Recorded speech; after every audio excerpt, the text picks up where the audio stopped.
Simone, libérez Simone, libérez Simone, libérez Simone, libérez Simone, libérez Simone, libérez Simone, libérez Simone. Bonjour chers téléspectateurs, bonjour chers auditeurs, bonjour tous les amis du Congo. Nous sommes aujourd'hui le 31 juillet 2017, nous sommes à Bruxelles à la place Lumumba. C'est la journée internationale de la femme africaine et en ce jour, l'Union des femmes africaines ici à Bruxelles a décidé de dédier cette journée à Simone Gbagbo. Simone Gbagbo qui est incarcérée en Côte d'Ivoire depuis des années, une fois que son mari avait été chassé. Eh bien, que va-t-il se passer? Il y a eu une conférence de presse au Presse Club Bruxelles. Il y a eu enfin cette rencontre à la place Lumumba. Eh bien, suivez cela dans ce reportage que l'Info en ligne des Congolais de Belgique vous présente.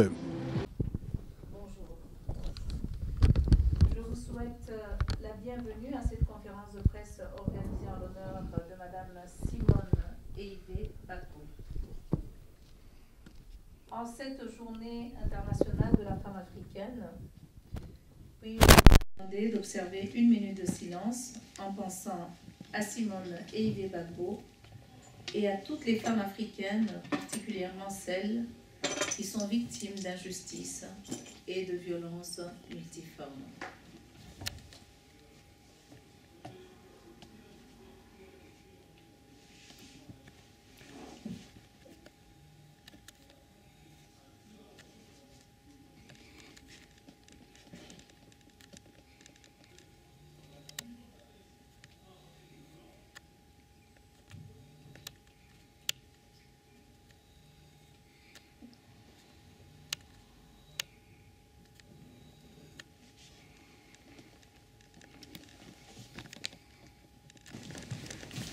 Libérez Simone Eïvé Gbagbo, tel est notre cri du cœur.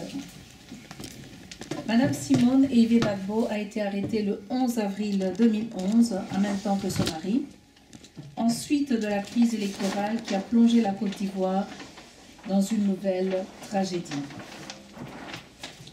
Les conditions d'arrestation du couple présidentiel ont indigné l'opinion internationale. Simone Eïvé Gbagbo a été conduite à Odiéné, dans le nord de la Côte d'Ivoire, où elle était emprisonnée, puis transférée à l'école de la gendarmerie d'Abidjan, où elle séjourne jusqu'aujourd'hui. Son procès s'ouvre officiellement le 26 décembre 2014, où elle est poursuivie pour atteinte à la sûreté de l'État. Un procès qui sera fort critiqué par ses défenseurs, mais aussi par des organisations internationales. Le 10 mars 2015, elle est condamnée à 20 ans de prison par la Cour d'assises d'Abidjan pour attentat à l'autorité de l'État, participation à un mouvement insurrectionnel et trouble à l'ordre public. Son pourvoi en cassation est rejeté le 26 mai 2016. Le 31 mai 2016, Simone Eïvé Gbagbo passe devant cette même cour, cette fois poursuivie pour des faits de crimes de guerre et crimes contre l'humanité.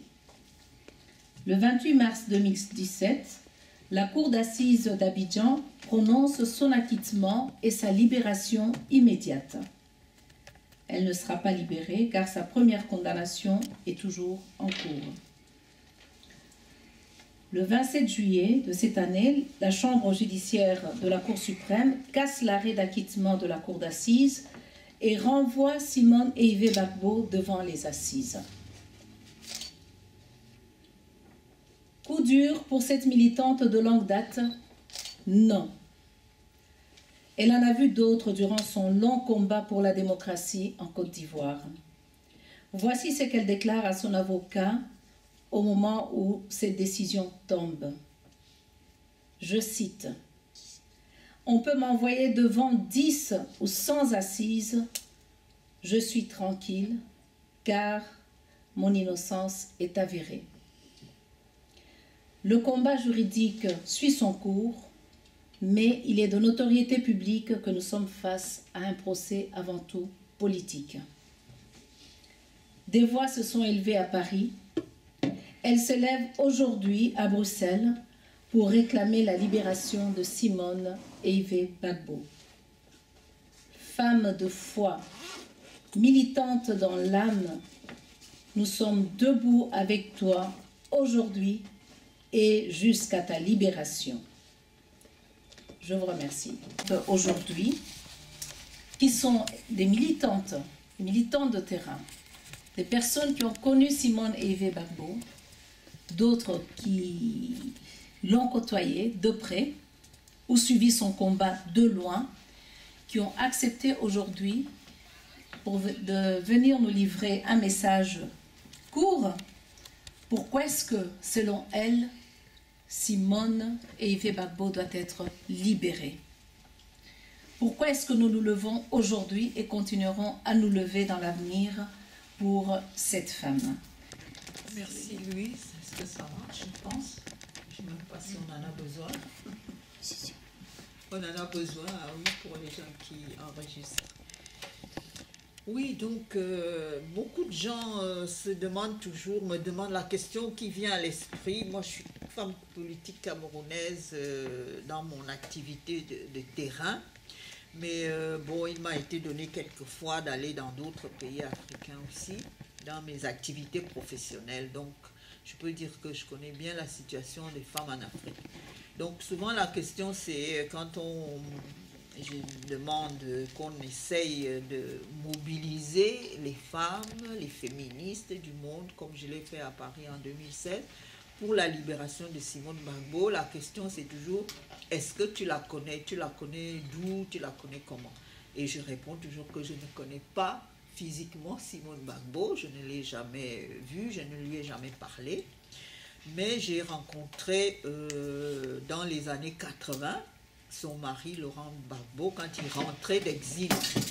Et donc, il venait présenter les 10 projets, propositions pour diriger la Côte d'Ivoire. Donc, je lui disais, mais comment peut-il exposer ce régime qui combat et ne pas dire une seule fois qu'il s'agit de la nature de ce régime politique et dire qu'il s'agit d'un régime totalitaire. Et donc, Laurent Gbagbo m'a dédicacé son livre en disant à Marie-Louise Eteki, avec l'espoir que ce petit travail servira notre lutte commune contre les totalitarismes. Donc c'est le livre que j'ai mis 2 ans là à publier, commence par cette dédicace pour dire que bon voilà tout ce que je connais de Laurent Gbagbo et de sa femme. Donc ces livres, cette dédicace, elle date de juillet, du 22 juillet 1989. Je crois qu'à ce moment-là, Laurent Gbagbo rentrait de son exil français. Donc, bon, ces livres sur Simone Gbagbo, j'ai mis 2 ans à me battre pour essayer de publier. Ce n'est même pas vraiment un livre, c'est pour raconter ce que nous avions fait en 2016 à Paris pour mobiliser les femmes africaines. Et il y a une magnifique vidéo qui a été tournée à cette occasion et la dame qui tourne la vidéo demande mais comment se fait-il que les autres années, quand on se mobilisait pour Simone Gbagbo, on nous lançait des cailloux et comment se fait-il que cette année il y a plus de pays, des femmes de plusieurs pays. Donc il y avait au moins une dizaine de pays différents en 2016, des femmes qui étaient venues pour dire qu'il faut libérer Simone Gbagbo parce qu'elle n'a fait que son travail. Donc, bon, moi j'ai dit que mon souhait, en essayant d'organiser cette mobilisation autour de la libération de Simone Gbagbo cette année, mon souhait c'était d'avoir un soutien massif. J'espère qu'en tout cas il va être plus massif à la place Lumumba que dans la conférence actuellement. Mais je voulais qu'on essaye d'habituer le monde, l'Afrique, les hommes africains à ne plus avoir peur du leadership des femmes en politique. Voilà, c'était ça d'abord l'objectif. Parce que le leadership des femmes fait peur en politique. Donc, et la deuxième question, c'est que quand moi je prétends que Simone Gbagbo est une féministe, que pour mener le combat qu'elle a mené et qu'elle a été condamnée, en fait mon hypothèse c'est qu'elle a été condamnée parce que dans son livre qu'elle a publié, un gros livre de plus de 500 pages, qui raconte un peu son itinéraire et son combat, elle dit à la page 106 qu'il fallait en finir avec les totalitarismes. Moi je crois que c'est cette phrase qui a été signé son arrêt de mort et sa condamnation. Donc j'essaie de dire que pour l'instant en Afrique, peut-être il n'y a que les féministes qui peuvent se rendre compte qu'il ne s'agit pas vraiment des régimes comme on a l'habitude de le dire, des dictatures, des autoritarismes, mais il s'agit d'un régime que les Occidentaux ont bien connu, c'est-à-dire le nazisme, et d'autres ailleurs, le goulag en Union soviétique. Donc je dis toujours que les régimes qu'on a imposés aux États africains, c'est pire que le nazisme et le goulag réunis. Et donc Simone Gbagbo, en arrivant au pouvoir en 2000 et pendant 10 ans, a essayé d'en finir avec ce régime politique en Côte d'Ivoire. Évidemment, pour être féministe et bousculer les situations comme celle-là, je pense que pour l'instant, il n'y a pas beaucoup de gens dans les peuples africains qui y arrivent. La résistance en Afrique a été surtout jusqu'ici une résistance nationale, nationaliste, pour la souveraineté de nos pays, pour l'état de droit et la démocratie. Mais quand on parle de totalitarisme, il s'agit de quelque chose de bien plus terrible. Et donc c'est à ça que Simone Gbagbo a essayé de s'attaquer pendant 10 ans. Bon, Simone Gbagbo, évidemment, première dame, a donc été au pouvoir. Mais bon, je me pose une deuxième question de savoir pourquoi, parce que son mari perd le pouvoir, on condamne une première dame à 20 ans de prison et à 10 ans de privation de ses droits. Donc il me semble que ce n'est pas quelque chose de courant, donc là aussi il y a matière à réfléchir et à débattre, et donc j'aurais bien voulu qu'on puisse un peu aller en profondeur. Malheureusement, je ne sais pas si on aura le temps. Donc j'essaie de finir en disant que en fait, on a la chance que Simone Gbagbo soit une féministe, parce qu'il y a, en tout cas dans ces régimes politiques, 3 choses auxquelles il ne faut pas s'attaquer. Il ne faut pas s'attaquer aux intérêts des multinationales, en termes de souveraineté nationale. Il ne faut pas s'attaquer à la nature de ces régimes politiques-là, en termes de ces régimes politiques qui assurent en fait la protection des intérêts économiques multinationales occidentales en Afrique. Et la troisième chose, c'est que nos nations ont été saccagées, ont été socialisées depuis 5 siècles en tribus. Donc nous on parle des communautés ailleurs, mais nous en Afrique on parle des tribus. Donc si vous voulez rester au pouvoir en Afrique, il faut commencer par admettre non seulement que nous sommes des pays indépendants, même si tout le monde commence à douter de cette indépendance, donc à douter de cette souveraineté, à douter que nous soyons vraiment des États de droit ou des États démocratiques. On espère que la démocratie est arrivée dans les années 90, mais on se rend compte que ce n'est même pas le cas, parce que la démocratie ne se réduit pas à organiser des élections. Donc, bon, moi je me dis, Simone Gbagbo s'est attaquée à ces 3 fondements de ces régimes politiques, et c'est pour ça qu'on ne l'a pas raté. Mais en tant que femme, nous sommes prêts à la soutenir, et nous la soutiendrons jusqu'à la libération, parce qu'en fait Simone Gbagbo est une féministe, et qu'en tant que féministe, elle représente l'autre humanité. Ce n'est pas qu'elle a juste lutté comme n'importe quelle femme aurait lutté dans le monde pour défendre son pays, mais Simone Gbagbo a lutté pour défendre l'autre humanité, c'est-à-dire l'humanité, la façon des femmes d'être des êtres humains. Et donc je pense que quand on fait la politique comme ça, eh bien, il faut s'attendre au retour de la manivelle, parce que les hommes ne sont pas prêts à abandonner ces pouvoirs-là. Ils sont là depuis en Afrique, nous les avons vécus depuis 50 ans, mais ils sont en Afrique, ils sont implantés en Afrique depuis bien plus longtemps, depuis plus d'1 siècle. Donc nous disons que l'avenir de l'Afrique, comme l'avenir de la libération de Simone Gbagbo, repose d'abord sur les femmes et sur les organisations de femmes féministes. Voilà ce que je voulais dire aujourd'hui à propos de ce petit livre-là, qui est juste une traduction de cette mobilisation-là, que j'espère, comme a dit Louise, que nous allons rester des femmes debout et continuer à réclamer cette libération jusqu'à ce que le monde comprenne qu'il faut libérer Simone Gbagbo. Merci beaucoup. Madame Isabelle Kibassa, vous avez la parole.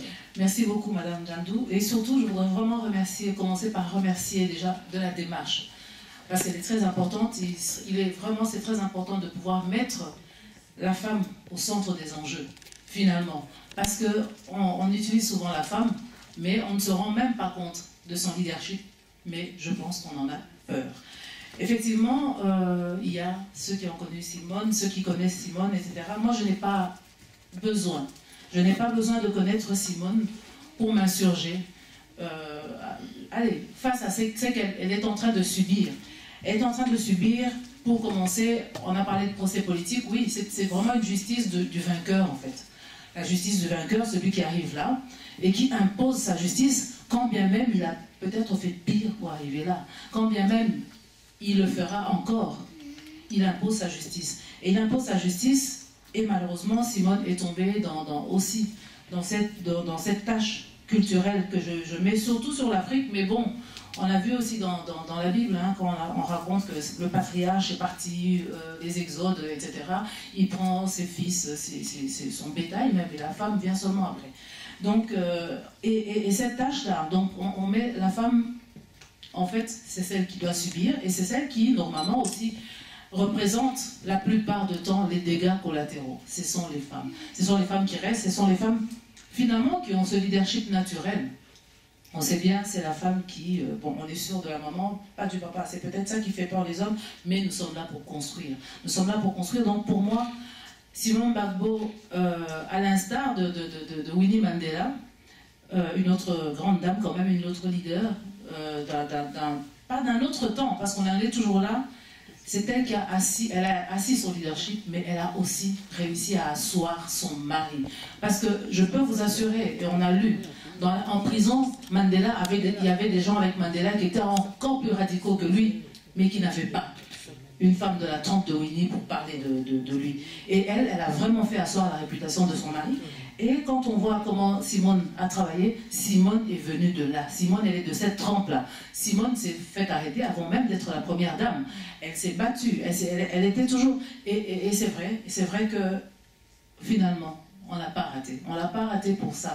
Mais nous sommes vraiment ici pour dire qu'il y a... On a besoin qu'on ne s'acharne plus. On a besoin qu'on ne s'acharne plus sur cette dame. On a besoin aussi que cette Afrique-là puisse avoir aussi... puisse compter sur un leadership féminin. Donc, moi, je ne serai pas très longue, on va peut-être échanger ensemble, mais il faut vraiment oublier ce totalitarisme répressif, finalement, hein, qui entache la place de la femme. Les femmes sont partout, il y a vraiment, derrière chaque homme, on dit, etc. Enfin, j'aime pas trop cette phrase, mais bon, ça existe. Ça existe, mais c'est vraiment la femme qui fait asseoir son homme. C'est vraiment la femme qui subit, et on le voit même avec Simone, on l'a vu aussi avec d'autres personnes. Donc nous sommes là vraiment pour dire non, il faut libérer Simone, il faut ce leadership féminin en Afrique aussi. Il faut donc, voilà, moi je ne serai pas très longue, mais il faut que ça s'arrête. Voilà. Et donc, je vais maintenant passer la parole à Madame Anne-Sylvie Niabéi, qui est d'origine ivoirienne, qui est coordinatrice de l'ASBL Mayera International. Madame Anne-Sylvie Niabéi fait également partie du comité organisateur. Madame Niabéi, vous avez la parole. Merci. Bonsoir à tous. Bonsoir. Voilà, je suis Anne-Sylvie Niabéi. Je suis présidente de Mayera International. Mayera s'occupe de l'éducation, les droits de l'enfant, la femme, la famille et les personnes vulnérables. Voilà. Ici, aujourd'hui, nous avons choisi de présenter à tout le monde ce système de... Comment je peux dire c'est assez fort. Une dame qui lutte depuis des années et qui est gardée, je ne sais pas pourquoi. Et ici, je suis là avec toute l'équipe de femmes pour la libération de Simone Eivé Gbagbo. Simone est une personnalité politique d'une telle envergure. Madame Simone portait en elle-même 3 inconvénients qui l'ont lourdement handicapée. Elle est une femme, quoi que l'on dise, de la libération des femmes, de la parité, de gens et d'autres idéaux semblables. Pour compliquer la situation, elle est noire.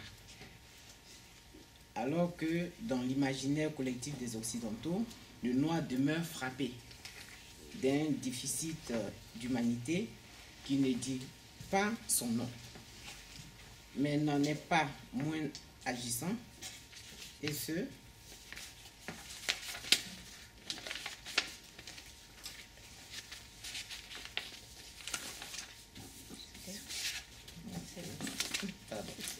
voilà, excusez-moi, qui a beaucoup aggravé sa situation. Elle est africaine, née en Afrique de parents africains et élevée en Afrique. Même si elle a parfois séjourné en France, c'est cette femme intellectuelle militante des droits de la personne, des libertés individuelles et collectives, qui s'est battue toute sa vie pour son pays, la Côte d'Ivoire, qui fait face à un emprisonnement dégradant et inhumain depuis 7 ans. En effet, emprisonnée dans un camp de concentration à Odiéné, au nord de la Côte d'Ivoire, après son arrestation, humiliante plutôt, du 11 avril 2011. Elle a été ramenée après 3 ans à Abidjan, jugée en première instance puis aux assises. Elle a été acquittée en début 2017, mais le pouvoir d'Abidjan, qui rend une justice des vainqueurs, la maintient toujours en prison, dans une résidence surveillée à l'école de gendarmerie en Côte d'Ivoire. C'est pour mettre fin à l'injustice dont elle est victime que nous avons décidé en cette journée dédiée à la femme africaine de lui rendre non seulement hommage pour son combat, mais surtout pour demander pour la première fois officiellement, en tant que mouvement féministe, sa libération immédiate et sans condition. J'en ai fini. Ancienne députée, mais surtout ancienne secrétaire d'État, ancienne députée, conseillère communale, Gisèle Mandaïla est également une militante, une battante de tous les terrains, qui connaît la Côte d'Ivoire, qui a été très très proche de tout ce qui s'est passé en Côte d'Ivoire jusqu'ici, qui a côtoyé la grande dame qui est venue présenter ici en Belgique, à Bruxelles, son livre « Parole d'honneur ». Eh bien, Madame Mandaïla, vous avez la parole. Merci. Merci Madame Gantou. Je voudrais aussi me joindre aux remerciements de mes collègues ici par rapport à cette journée et qui met à l'honneur en fait Madame Gbagbo. Il est vrai qu'il est très rare de pouvoir mettre comme ça en exergue ou mettre en avant, je pourrais dire les leaders, les femmes leaders de l'Afrique, ces femmes qui ont des femmes battantes, des femmes activistes telles que Winnie Mandela, telles que Simone aujourd'hui, mais on parle beaucoup d'autres femmes de par le monde qu'on met en avant pour leurs actions, parfois même personnelles, et alors que des femmes qui se battent vraiment dans un environnement, je pourrais dire, agressif, ces femmes-là ne sont pas mises à l'honneur, et je pense qu'il est du devoir de la femme africaine, en tout cas de la femme originaire d'Afrique, de pouvoir aussi mettre en avant ces femmes. Oui, il est vrai, j'ai connu Madame Gbagbo, je l'ai connue, je pourrais dire peut-être personnellement. Je l'ai d'abord connue par son activisme, par son travail que j'ai suivi. En tout cas, j'essaye vraiment de suivre comme ça les femmes, les activistes, les féministes d'Afrique. J'ai essayé de suivre en tout cas celles qui sont contemporaines, celles qui sont mortes et celles qui étaient vivantes, et à l'époque Madame Winnie Mandela et après Madame Babo. J'ai suivi son combat parce que cette femme, pour moi, elle incarnait en fait l'essence même de cette femme bafouée, mais qui se relevait à chaque fois. Madame Babo, oui, elle a, avant d'être la première dame, c'était d'abord une femme politique. C'était d'abord une femme politique qui était de tous les fronts, de tous les combats. Et c'est une femme qui était vraiment défendresse de droits humains.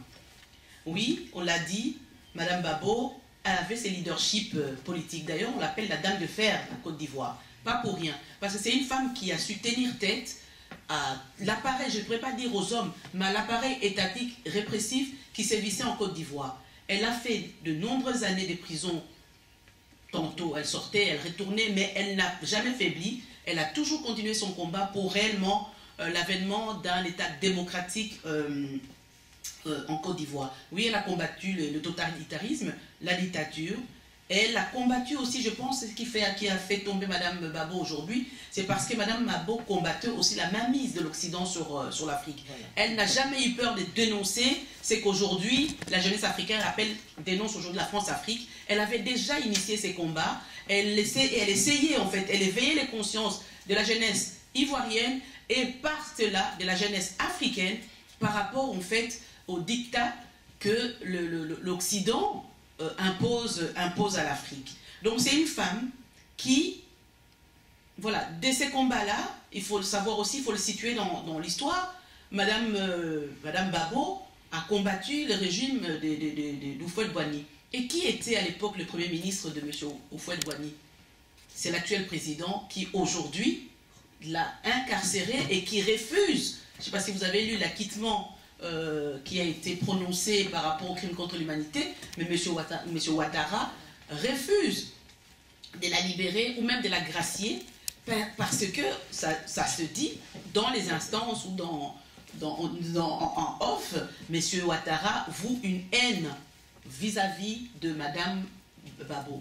Et en même temps aussi, si on est là aujourd'hui, c'est pour dénoncer en fait cette injustice ou alors cette, comment je pourrais dire, oui, cette justice, une justice qui est taillée sur mesure pour les uns au détriment je pourrais dire, des autres. Oui. Comme je disais, donc, le combat en fait de Madame Babo, si elle est incarcérée aujourd'hui, c'est tout simplement parce qu'elle fait peur. Elle fait peur parce qu'en se disant, si on la laisse en liberté, elle va encore éveiller les consciences des jeunes Ivoiriens, elle va éveiller les consciences des Africains pour que ceux-ci n'acceptent plus jamais, en fait, ce diktat de l'Occident sur l'Afrique, ce diktat qui impose, qui place, en fait, les hommes d'État africains. Parce qu'il faut se le dire, les hommes d'État africains ne sont pas placés par la volonté de leur population. Puisque quand on a regardé les mascarades d'élection en Côte d'Ivoire, on sait qui a gagné et qui n'a pas gagné. Et on sait à quel moment un président est mis en place. Dès l'instant où l'Occident dit « nous avons reconnu », alors même que la population conteste, ben voilà, c'est fait. Et donc Madame Ouattara, Madame plutôt Babo, c'était celle qui de tout temps dénonçait en fait ce diktat. Et le fait de l'enfermer, ben, ça permet en fait aux autres de continuer leur travail. Où avez-vous vu une première dame qui n'est officiellement pas aux affaires être incarcérée pour les faits commis, je dirais entre guillemets, ou pas, par son mari, fût-il président de la République. Madame Ouattara, Madame Babo n'était pas aux affaires. Donc moi j'aimerais bien aujourd'hui qu'on m'explique pourquoi est-ce que cette femme est incarcérée alors qu'aujourd'hui même, on ne trouve, il n'y a aucune preuve qu'elle était enfin, il n'y a aucune preuve des accusations dont elle fait l'objet. Donc c'est pour cela, en fait, moi, en tant que féministe, en tant que femme, je me lève contre cette injustice. Je me lève contre cette injustice. Je voudrais qu'aujourd'hui, il y ait une justice. Je voudrais qu'aujourd'hui, qu'il y ait une séparation du pouvoir et du pouvoir exécutif et du pouvoir législatif. Parce que malheureusement, aujourd'hui, quand on voit les cas de Madame Babo, on se rend bien compte que, ouais, bon, en partie, parce que quand même, c'est pas la Cour suprême, la Cour qui l'a libérée était quand même, on pourrait dire aujourd'hui, la cour d'assises est quand même aujourd'hui détachée par rapport à un appareil, à un pouvoir politique, mais malheureusement, ben voilà, je venais d'apprendre aujourd'hui qu'il y a un appel contre cette décision. Mais voilà, moi c'est par rapport à cette injustice que je voudrais aujourd'hui sensibiliser les femmes africaines en se disant il faut se lever. Quand il y a une injustice par rapport à une femme, c'est à nous, et surtout, cette injustice qui n'est pas justifiée, je pourrais dire, je ne sais pas si on peut justifier une injustice, mais quand il y a une action qui n'est pas justifiée, c'est vraiment encore là qu'il faudra réellement se lever et pour pouvoir combattre. Oui, c'est pas parce qu'on est des femmes qu'il faut nécessairement défendre toutes les femmes au nom du féminisme, mais je pense que celles qui portent un message d'espoir, celles qui portent un message qui éveille les consciences contre les dictatures, nous ne pouvons pas nous taire en tant qu'activistes, en tant que femmes politiques ou en tant que femmes des associations, nous ne pouvons pas nous taire, nous devons nous lever comme une seule femme, nous mettre debout derrière ces femmes-là et dénoncer ce qui doit être dénoncé. Ne pas dénoncer seulement entre nous, mais je pense qu'il faut qu'on ait le courage, en tant que femme africaine, même en tant que femme politique, agissant dans un monde occidental, il nous est de notre devoir de pouvoir aussi dénoncer ce qui se fait ici, par rapport à l'Afrique. Je ne pense pas que ça doit pas être un combat qui doit être réservé à nos seuls homologues, je pourrais dire occidentaux, par rapport à l'Afrique. Nous avons un devoir, nous avons aussi le droit de pouvoir revendiquer une justice qui se fasse aussi au niveau de l'Afrique. Donc voilà pourquoi moi, aujourd'hui, je suis là pour défendre la cause de Mme Babo, non pas parce que je la connais personnellement, et je peux vous raconter une anecdote. On était en Côte d'Ivoire, lorsque je l'ai rencontrée, elle m'a invité chez elle. Au-delà de ça, on était avec des femmes des différents partis politiques qui ne s'entendaient pas. Et avec Mme Babo, nous avons travaillé à l'unité des femmes, quel que soit leur parti, parce que ça, c'était vraiment son combat, c'était au-delà des différences politiques, nous devions embrasser des causes communes. Et elle a tout fait, elle nous a aidés à rassembler ces femmes pour qu'on puisse leur parler, pour qu'on puisse avoir une unité par rapport à la cause de la femme. Donc c'est pour cela, on fait rien que pour ça. Donc je pense que je devais me lever aujourd'hui pour demander à ce qu'on libère Madame Babo, et la libération doit se faire sans condition, parce que, qu'on le veuille ou non, il n'y a aucune preuve. On a fait tout, on a épluché tous les dossiers, il n'y a pas de preuve. Alors on se demande pourquoi est-ce que Mme Ouattara est toujours incarcérée. Donc voilà, Madame Babo est toujours incarcérée. Et donc voilà, je pense que nous devons réellement demander sa libération sans condition. Merci. Madame Regina Mukondola, vous avez la parole. Thank you very much. Good afternoon, ladies and gentlemen. I can't say much, but I will add to what the voice of my colleagues that they've already spoken here, and we are all fighting for the same thing. Like them, except Madam Mandaila, I've never met Madam Bagbo, but I'm here to support her work. This is a woman who is a militant. This is a woman we all know, but we haven't seen. A woman doesn't need to see another woman to support a fellow woman. We need to support them wherever they are. What is the problem that Mrs. Gbagbo is being incarcerated? One, because she's a wife of a president. Obviously, she's powerful. Secondly, she has a role to advise the husband on things that are taking place in the country. Is that a mistake? How many of you would refuse to support your spouses? None of us. We are there to support each other. When you agree to get married, it's because you are ready to take in the bad and the good. Madame Bagbo, unfortunately, people who do not know our history would not understand that she didn't become a militant when she was married to the president, the former president. She's been arrested several times. The first arrest was made in 1970. 1970 she was arrested. Why? Because she was fighting for human rights at a very young age at university. That's where she met her husband. The husband saw potential in her. She did so many things to prevent conflicts. She stood up for women for a very long time. Just because she had a platform as a first lady doesn't mean that the atrocities being performed in the country are business. Yes, she protected women, she protected everybody from children to adults. What is the responsibility of a first lady? Is to protect. Yes. To protect everyone who is, whether in the opposition or not. Opposition parties are only valid when you are campaigning. But when you, as a leader, as a first lady, as a president, you take in everybody on board. I don't see how Madam Gbagbo would take sides from, oh, these are from this opposition party, when she would find somebody dying and leave them, that, oh, leave them because they are from the opposition. No, no one works like that. Everybody has a role to play in atrocities. They are people who are for the government, against the government, even in our respective countries. I am from Zambia. There are people who are from the opposition and who are really supporting the present government. That's how politics work.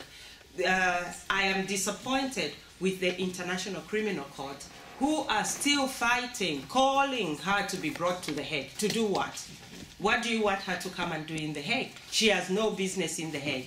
If the country, Côte d'Ivoire, has decided that she is free, she is under house arrest, not free, but at least free, in a way that she's not really in prison, that's good enough. Let us all stand up and arise and support Madam Gbagbo, because today it's Madam Gbagbo who's the first lady, tomorrow it's you who is not a first lady. Yes. It can happen to everybody.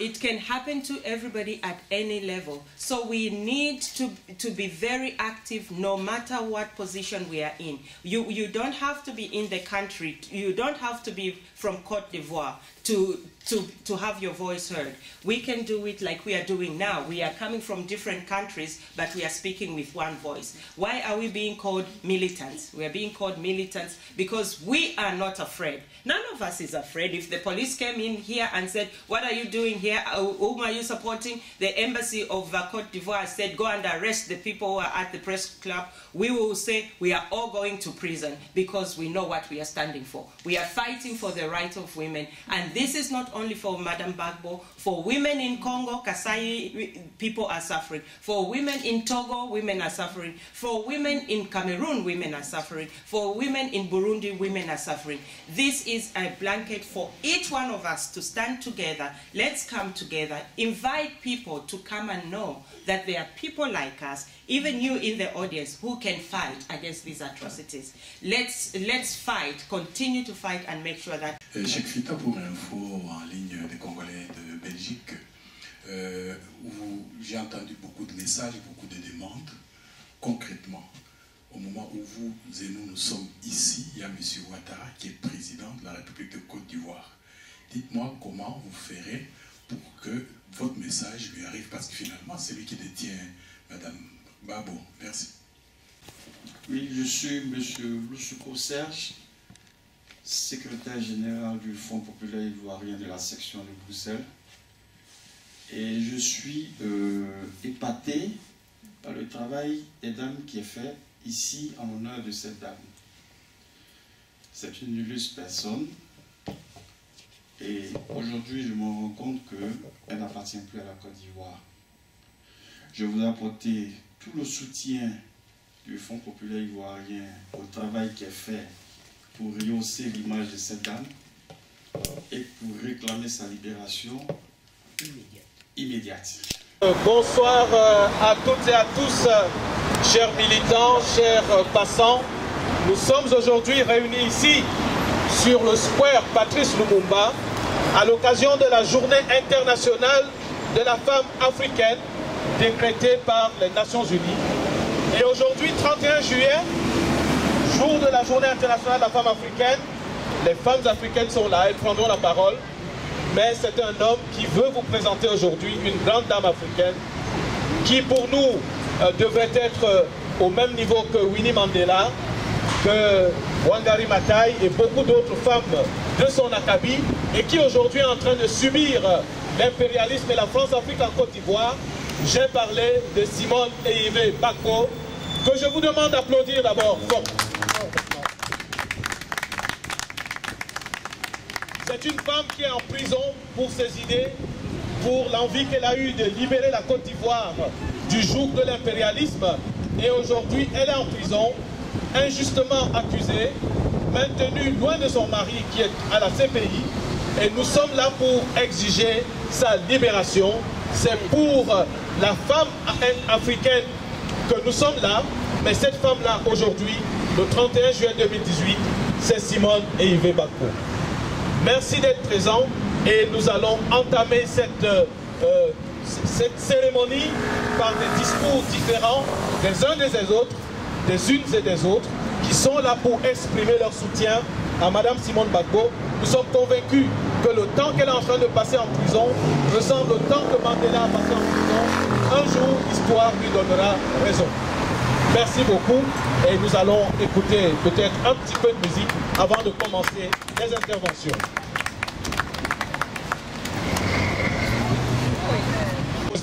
Qui lui-même aujourd'hui est en proie avec la justice, mais il est dehors. Alors nous allons souhaiter, nous allons proclamer qu'il faut qu'il y ait la justice, qu'on libère Simone Gbagbo et qu'on arrête Sarkozy. Libérez Simone, arrêtez Sarkozy. Libérez Simone, arrêtez Sarkozy. Libérez Gbagbo, arrêtez Sarkozy. Libérez Gbagbo, arrêtez Sarkozy. Libérez Gbagbo, arrêtez Sarkozy. Libérez Gbagbo, arrêtez Sarkozy. Libérez Gbagbo, arrêtez Sarkozy. Voilà.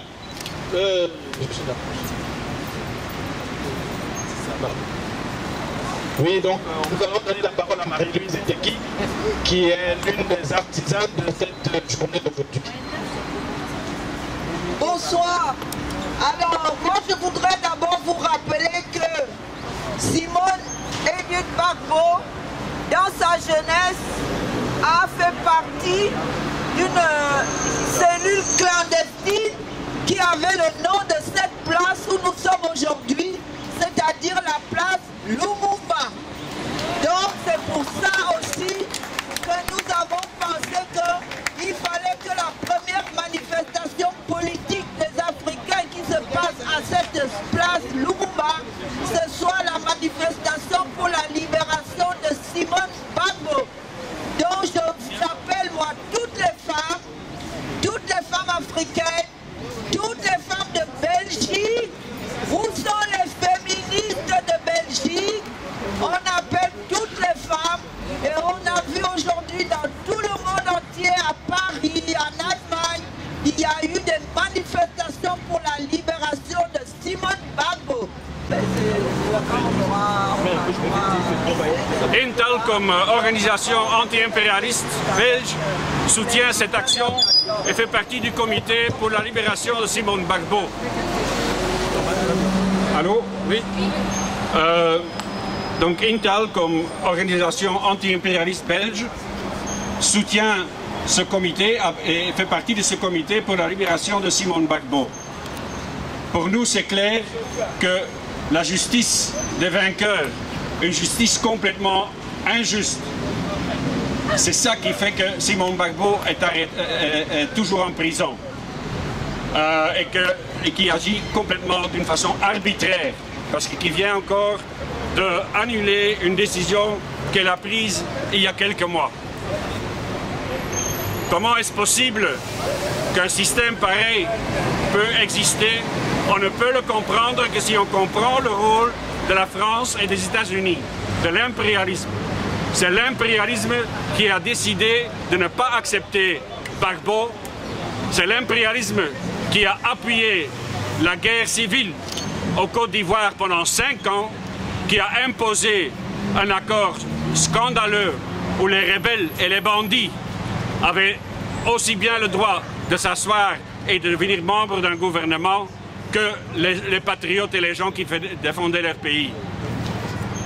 C'est un système, c'est l'impérialisme, c'est les États-Unis et la France qui ont décidé que pendant les élections où il y avait presque la moitié des deux côtés, que c'est eux qui ont décidé contre la constitution même du pays qui avait gagné.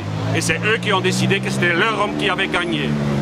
Alors, ils ont organisé de nouveau une guerre et c'est avec l'appui de l'armée française qu'ils ont pu arrêter le couple présidentiel.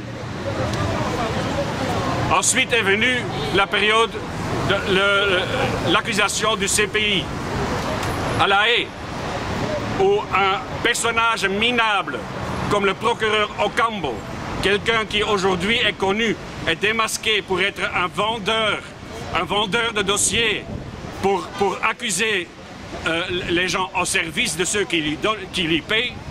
C'est un type pareil qui a fait un dossier pour accuser Gbagbo.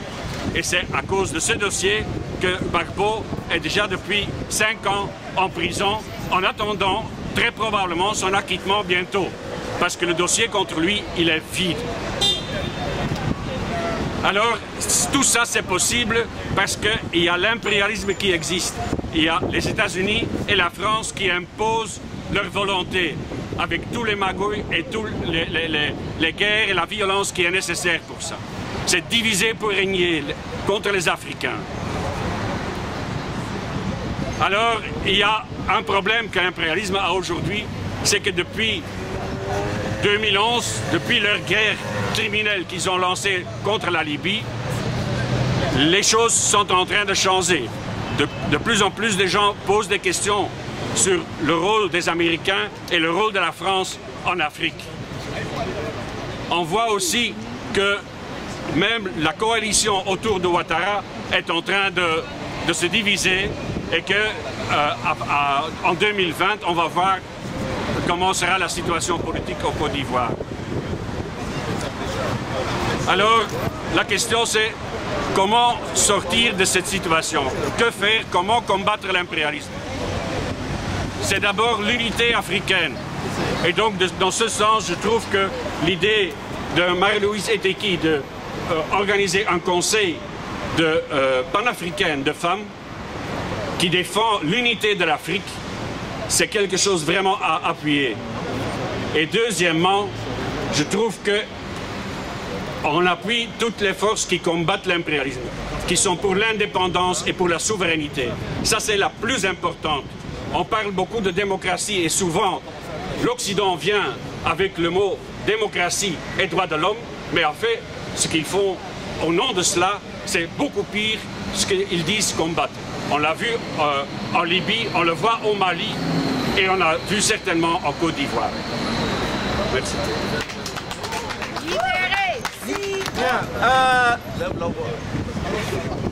Aujourd'hui, on sait que le dossier Gbagbo est vide et on ne peut pas libérer le président Gbagbo sans sa femme. Oui. Sans Gbagbo, Simone n'est pas dehors. Les deux sont dehors en même temps. On ne peut pas libérer Gbagbo sans Simone. La Côte d'Ivoire, l'Afrique a besoin de Simone Gbagbo pour incarner le renouveau dans ce pays, pour sortir ce pays des griffes de la France. La France aujourd'hui qui gouverne la Côte d'Ivoire. À bas la France. Le néocolonialisme. La France coloniale. Ouattara. Certains disent qu'ils ne sont pas. Les réactionnaires. Sarkozy. Emmanuel Macron en Côte d'Ivoire. En cette journée internationale de la femme africaine, il est important aujourd'hui de libérer Simone Gbagbo. Nous, femmes, africaine vivant en Belgique, nous appelons le président Ouattara à libérer Simone Eyivé Babo parce que son incarcération est injuste. On ne peut pas arrêter quelqu'un tout simplement parce que c'est la femme d'un ancien président de la République. Nous demandons la libération sans condition de Mme Simone Eyivé Babo, tout comme nous demandons la libération de M. Laurent Gbagbo. Il a été prouvé, il a été démontré qu'il n'y avait aucune preuve qui inculpe ou qui accuse Mme Simone Eyivé Babo. Alors nous demandons en tant que femmes africaines, nous nous levons pour demander la libération sans condition de Mme Simone Eyivé Babo. Sarkozy, libérez Simone.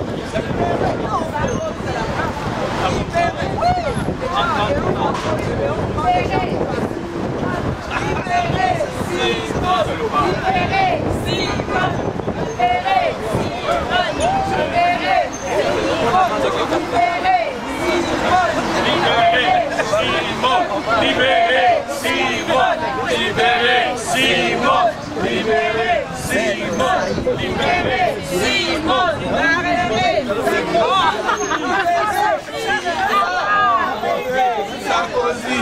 Oh, oui, ça c'est bon. Sarkozy. Deux Bénin. Arrêtez les deux Bénin là-bas. C'est encore réaliste.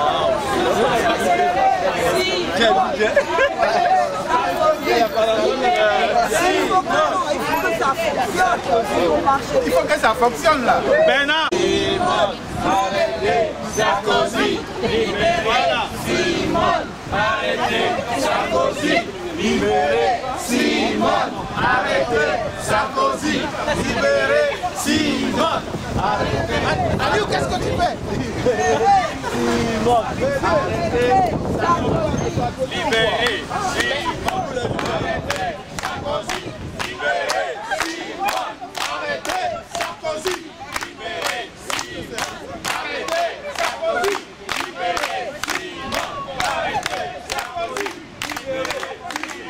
arrêtez Sarkozy, libérez.